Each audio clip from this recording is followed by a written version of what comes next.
Yes, that is how I decided to start the show this morning. When you fire a coach and the coach decides to come and pay you in another way, I guess you guys know what I'm talking about. The game between Arsenal and Villarreal. I was expecting that there will be a massive revenge, but unfortunately, it didn't pan out well for Arsenal. I went online and I saw how Arsenal fans were angry, talking about that particular game yesterday. But Nonso and I will be doing analysis concerning that particular one, talking about Arsenal and Villarreal at the Emirates Stadium.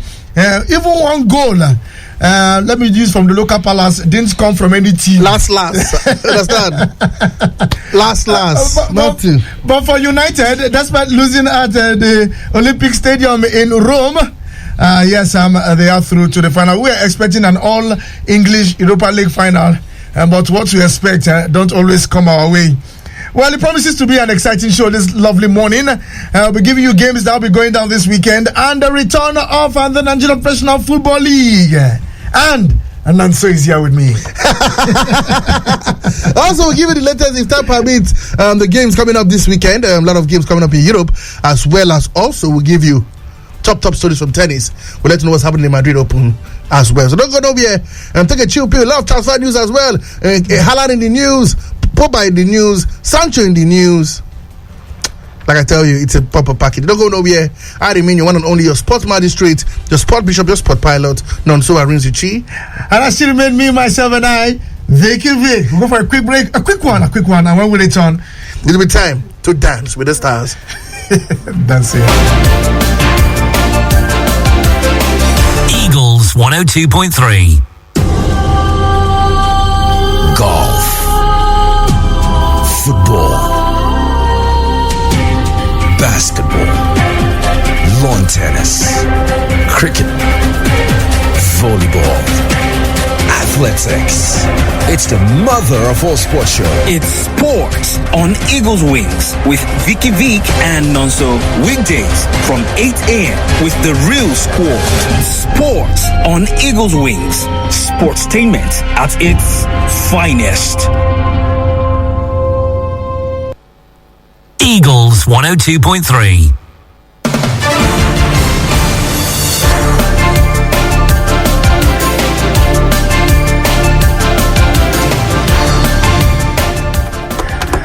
Okay, glad to know you're still there. And if you're just tuning in, this is Sports on the Eagles Wings on this fun-filled, fantastic Friday. It promises to be an exciting one. Like I said earlier, a total different package entirely. If I try to, I'm just trying to sound sarcastic. It's not a good day for Arsenal fans, I tell you. I've been laughing in this. We've been laughing in the studio for as long as we could remember. Yes, we thought all English. All English. Now we got all English, some Spanish. And for the first time in 25 years, Arsenal will not be in Europe.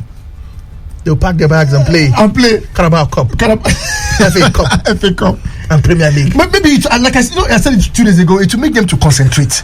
Because they didn't ask you, they didn't tell you what to concentrate. They were not concentrating. Moving forward, let's tell you that the Super Eagles would no longer begin their Qatar 2022 World Cup qualifying series as early as scheduled in June. The World Footballing Governing Body FIFA has ruled Nigeria is in the same preliminary group with Liberia, Cape Verde, and Central African Republic. In a statement issued yesterday, FIFA said it's been made to push forward Africa's Qatar 2020 matches due to effect of the coronavirus on the continent. Coach General Raw had earlier planned to open training camp later this month ahead of the campaign for Super Eagles matches 1 and 2, originally billed to hold between March 31st and June 15. Although the match days has changed, the fixtures will still be followed as earlierly planned, as Nigeria played at home against Libya before traveling to Cape Verde and Central African Republic for the second game. The next qualifiers, which will be a home and away basis. We see the Eagles square up twice against Cape Verde on match day 3 and 4, and at home and first at home and later away. The group winners will qualify for the final round of qualification, where 10 best group teams will be paired in twos. They will play home and away. The winners of this last stage will qualify for the continent flag. We'll raise the continent flag, I beg your pardon, in Qatar. Qatar will be the quadrennial tournament from November 25th to December 18, 2022. That's talking about the Super Eagles of Nigeria. Probably an advantage for Nigeria side because they just need to keep preparing to qualify for that particular one. They need to go past Liberia. They need to go past South Africa Republic. Exactly. And Cape Verde. Let's see how that pans out. It's doable, right? I think it's doable if we put our hearts together and not sound like Arsenal on the way. I don't know. We'll get to Arsenal very soon. Also, let's tell you that the draw for the Total Women African Cup of Nations AFCON Morocco 2022 qualifiers will be conducted on Monday, the 10th of May 2021 at the CAF headquarters in Cairo, Egypt. The draw will be from 1 p.m. Local time, that is 11 p.m. Nigerian time. The Total Women's African Cup of Nations Morocco 2020 will pit the continent's finest women football teams against each other next year. The competition is also qualified for the FIFA Women World Cup in Australia and New Zealand 2023. CAF will also conduct 2 more draws on Monday. That is the African qualifiers for the FIFA Under-17 World Cup in India 2022 and the FIFA Under-20 Women World Cup Costa Rica in 2022. Okay, because of the COVID-19 pandemic, the draw will be closed to members of the media. However, it will be live on CAF digital platforms. Yeah. It's a good one. We know the Super Falcons. All you just need to do is to see how they can advance and go straight into the finals of the World Cup. We've dominated Africa so much. I would just hope we'll see the best coming from the Super Falcons. That's how it pounds out. Who with the Super Eagles face? The Super Falcons, I beg your pardon, face in the group. They talk about the draw. But you know what? I don't even care. we don't because they've dominated Africa. Anybody who comes will take a beating. I still will be afraid of this particular country, that Equatorial Guinea, that is probably made up of Nigerians. Stop sounding like Arsenal. Be bold and strong. Like Man City. Let's see how it goes. Hopefully on Monday we'll be giving you our opponent, and the group will definitely be in, and definitely we'll just do that out and see how we can analyze that particular one. Talking about the African Women's Cup of Nations. Okay, right now before we go straight to Europe, talking about the UEFA Champions League, let's tell you quickly that some things would go on. Let's start off from one man. Some things on transfer news. Let's talk about Eden Hazard. Let's say that Eden Hazard has issued an apology, yes, for laughing with former teammates on the pitch following Real Madrid Champions League exit on Wednesday. Hazard, who returned to Stamford Bridge for the first time since the £90 million move in 2019, was seen laughing and smiling with his former colleagues Kodzuma and Edward Mendy at full time. His reaction after the 2-0 loss saw fans take to social media to vent their frustration. Hazard has since taken to Instagram to issue an apology, saying it wasn't his intention to offend Real Madrid fans and that is a dream to play for the club. The incident marked something of a breaking point for the forward, who has enjoyed a miserable spell since arriving at Bernabeu in June 2019. Real Madrid fans were not only disappointed with his actions of the pitch, but his performance off the pitch as well. However, the striker did little to impress and was booked in the latter stages of that game. So if I port to another place, if I see you, I shouldn't smile with you. Don't smile. Or probably I shouldn't smile with Iheanacho. When smile. I see him, I'll just look at him and just bone. Yes. So because I left my club and go down, so I will not smile. Is that what you're saying, Nonso? Don't smile. I shouldn't smile. Don't laugh at Iheanacho. When you lose a game, you've bone. No, it's my former teammate. I should just leave him. Iheanacho is a boss. Former teammate. If a boss beats you, all you do is greet him. It's good morning, good afternoon, and you go home. But he's my colleague. You don't understand? You cannot be smiling with somebody who beats you. It's not legit. After you lose a game of that magnitude, you're laughing, you're chatting, you're even dancing on the pitch. Football fans should not really take this serious. Take it serious. First of all, the guy's not even playing well. You're sounding like an Arsenal fan. I'm sounding like a true fan. The guy's not even playing well. Understand? He's not playing well, and then you're not laughing again. I mean, he played well. He just came out from injury. I think he's trying to put himself together. That's true. Be careful. Yes, I was. Don't worry. when I leave, I will issue apology to Hena Choi. She just go to my Twitter and on Instagram. I apologize. Apologies for laughing. For laughing in the studio.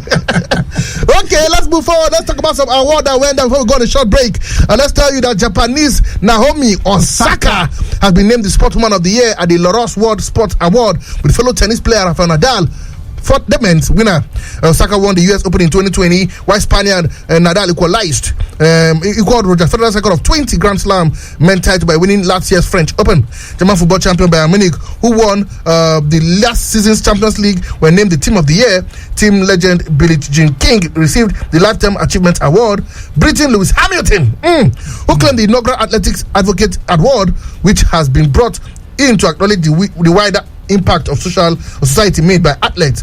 Liverpool and Egypt striker Mohamed Salah won the Sporting Inspirational Award for his unique contribution over many years to those in need and for those less fortunate. Nadal win was his fourth Laros Award, having previously won the Breakthrough Comeback and Men's Men Award. So that's a good one for him. Let's give you the full award. For the Women's Sportsman of the Year, that one goes to Rafael Nadal. Women's Sportswoman of the Year, that is for Naomi Osaka. World Team of the Year, Bayern Munich of Germany. World Breakthrough of the Year, Patrick Mahomes wins that one. In the World Comeback of the Year, you got Max Parrott, Sport for Good Award, Kick for More by Kick Fair, and Lifetime Award, Achievement Award, Billie Jean King, the tennis player. Athlete Advocate of the Year award goes to Lewis Hamilton for his work against racism and social inequality. Sport Inspirational Award of the Year goes no other to the man himself, Magnificent Mohamed Salah. And the Special Moment of the Year goes to Chris Nikic. That moment was epic, trust me. Yes, very epic. Very epic.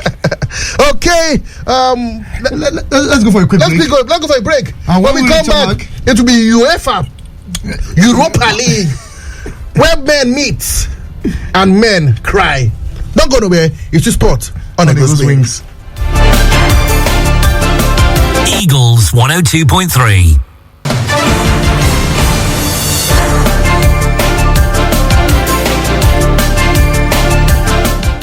Arsenal did show their attention. They did give their intention, but the girl said no. We're not taking you home this night. We are Arsenal. How can you give your attention and give your intention? You showed all your attention. But apart from that, after everything, you still failed. Mikel Arteta, Ray Paola, Bukayo Saka. Anyway, let's talk some Europa League games. Let's say that Samuel Chukwueze was in action before getting off injured as Villarreal held Arsenal to a 0-0 draw at the Emirates Stadium to qualify for the finals of this season's UEFA Europa League. Chukwueze was having a fine game before the injury and was stretched off on the 29 minutes and was replaced by 18-year-old Jeremy Pinto. Arsenal needed just a goal, but were unable to claw back a 2-1 deficit from the first leg, hence crashing, rolling out, thrown out in the hands of Villarreal, who were handed by Gunners' former boss Unai Emery. The result means that Arsenal 25 years in Europe has come to an end. And in Rome, let's say the Man United progressed into the final despite losing 3-2 to AS Roma. The Red Devils advanced 8-5 on aggregate after winning the first leg 6-2 at Old Trafford. Edison Cavani bragged the brace for United, while Alex Tellex's own goal and goals from Edin Dzeko and Brian Cristante secured a win for Roma. The final will take place in Poland on Wednesday, the 26th of May. Also, let's give you some transfer news quickly. Let's let you know that one man, Paul Pogba, we want to put them together so that the fans can react. Paul Pogba has yet to begin talks with Man United for a new contract. What does that mean? It could be leaving Man United at the end of the season. For Borussia Dortmund, they have come out to say it is £150 million or nothing for the one man, Erling Braut Haaland. So could he be leaving Man United, Dortmund, or who can bring that amount of money in this COVID-19 time? Barcelona, Real Madrid, Chelsea, Man U. Okay, we'll talk about that as well. Sancho, also a Dortmund player, his price tag has been dropped by Dortmund, and the reports are that 4 clubs in England are battling for the signature of the English international. We're talking about Jadon Sancho. And before the game yesterday, we didn't say that. Fans at Arsenal came in. They protested against Kroenke out. The train flares, it was almost it was a disaster. The only thing they did was they cheered the players into the pitch. I'm not sure they cheered them out. on that same pitch. No, it's not too good news for Arsenal this period. They've been down there trying to see how they can climb their way, even if it's to the 7th, 6th, and 5th position, respectively, any of those positions on the table. But it hasn't been too palatable. After they left 15, 14, they came to 10, 9, just fluctuating between 9th and 10th position on the table. And now, officially confirmed, they will not be in Europe next season. Shocking, absolutely shocking. I got a message from Danny Sucre, and all he could say was, you need a grace to support a team like Arsenal. Special grace. You need special grace, serious grace. And funny enough, we are in the month of grace. So, and it didn't go with them. I don't really know. For Arsenal, what went wrong? I thought Mikel Arteta made a lot of mistakes. That was in the first leg. No, in the second leg he did. Tactically he lost it. You are chasing a game. What do? You throw the kitchen sink. You throw the house. You make sure it happens. No matter how it happens, just make it happen. And then he took out Pierre-Emerick Aubameyang and got in Lacazette. Why? Can they play together? Take out the defender. Take a risk. 0-0 and 1-0 is a loss. It's a loss. You are knocked out. Take a risk. Put all your hands in deck. Let them play. Let them force the issue. A scrappy goal. A smash and grab. Right in that net, it counts. What did he do? Pierre-Emerick Aubameyang, like I said, that's where he failed. And I felt it affected the psyche of the team. You could see, like I said, in the bench, he was sulking. He cried, he wailed. And then he couldn't help it. For Man United, like I said, it was done and dusted when the goalkeeper had a red card last time out. He got injured, I beg your pardon, and then he got in a rookie goalkeeper. The guy was awful at Old Trafford. You can see what happened at the Olympic Stadium. They gave Man U a game. I felt it wouldn't be that much, if not for that goalkeeper who came in and for that penalty again. I don't know how. But anyway, like I said, Man United have the better team from the two legs. They qualify for the finals. While Arsenal suck, they stammer, they stumble, they fell. The funny thing was that they huffed, they puffed, but they fell. They fell. The house did not fall. The house did not fall. They fell. They fell. Now let's look at Arsenal. Do you see some players making a move out of the club? You can't rule it out. Every player's dream to play in Europe. Whether it's the Champions League, Europa League, every player wants to play in Europe. You can't rule it out. But I don't think it'd be likely for them to lose so many players, maybe one or two. But still, this is why they need to be in Europe. Arsenal in tatters. The team is in tatters already. Imagine losing players from that tatters team. It's gonna be worse. Trust me, it's gonna be worse. Arsenal need like 4 or 5 players to rejig and regroup. And if you see the decline right from I just hope the fact that the board could speak to these players. Most of them have got long-term contracts. So the only player who could leave is people like David Lewis who have not signed a new deal. Some other players who have not signed a new deal could leave. Those ones who are free who can go on free transfer. But apart from those ones who are in there, I think they will try to keep them because Arsenal need to be back in Europe. Now they're not in Europe, it will cost them some players in the transfer market because nobody want to come and play only in the Premier League. They want to play in Europe as well. So, Arsenal in a deep pit. The only people who can save them right now. And the problem, I don't want to say it's the players or the coach. It's the whole fulcrum. I said it. From the board to the management to the coach. I think that made a lot of mistake yesterday. I said it. Tactically, he lost it to Unai Emery. Unai Emery showed him he had the upper hand. He was a better manager. Nobody was saying it because, you know why? But I thought I was trying to play conservative. At the end of the day, nil. Arsenal out. Let me ask you this. If you are in the shoes of the owners of Arsenal, will you actually have that regret of letting Unai go? I don't. I feel it was more or less good readings. They need something, but they need a step up. Because I thought it was a step down. No disrespect. Let Unai Emery go. What happened to Massimiliano Allegri? Is that what happened to Juventus right now? Pello, learning curve, and they're suffering. They can't even smile. I don't think they smile anymore in Turin. Because whenever they see Pello, they'll be like, oh, here we go again. It is same with Arsenal. This man is a great manager. I think with time they will have allowed him to learn under Pep Guardiola and then try his hands on a lesser team. I think they trimmed him in the deep end too early. It was a massive turn off on Emery. Emery to me was a good. I thought it was a good one, a good signing, and then he didn't perform up to par. Then you have to step up. But like I felt, right now, every fan who's clamoring for the exit of Mikel Arteta is rightly so, because I felt he lost this title due to his tactical insufficiency. That's a wrap on the show this lovely morning. Massive thanks to all of you that have sent in your messages that we could not read. Yeah, all those who send those messages, those ones we can't even read, that are here right now. Apologies to you. We'll do that tomorrow. Those who want to join, we'll send you the link as well. Thank you for being part of the show. Thanks to the Prince himself. I still made me, myself, and I, Vicky Vick. And I'm your sport magistrate, Nonso Arizichi. Bye for now. Eagles 102.3.